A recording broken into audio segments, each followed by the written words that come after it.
The deployment of 700 Marines, along with a further 2,000 National Guard members to Los Angeles, has been authorized by US President Donald Trump after protests against stepped-up immigration enforcement continued.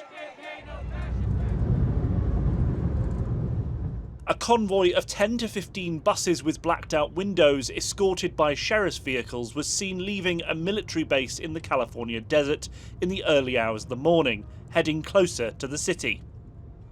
The additional National Guard deployment brings the number of troops to around 4,000, despite protests on Monday being much more peaceful than the days before.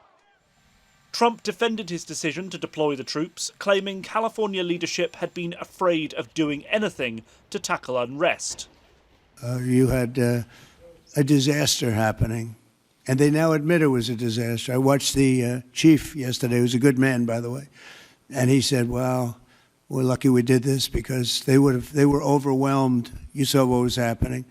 So we did the right thing. Everybody agrees to that.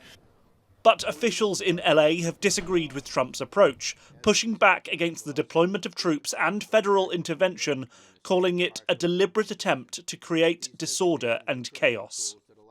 It was very predictable what was going to happen here, and it was completely unnecessary.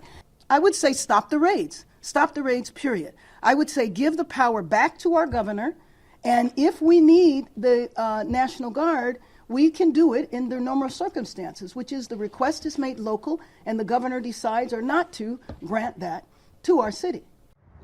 Pushback has even gone so far as to prompt California Attorney General Rob Bonta to file a lawsuit against the Trump administration, claiming it had trampled the state's sovereignty. The protests in Los Angeles, while intense, have also been brief, and have been relatively small when compared to the city as a whole, where life has largely continued as normal. Solidarity protests have been held in other major cities, by union members in New York and Boston, and protesters standing off against police in Dallas and Austin.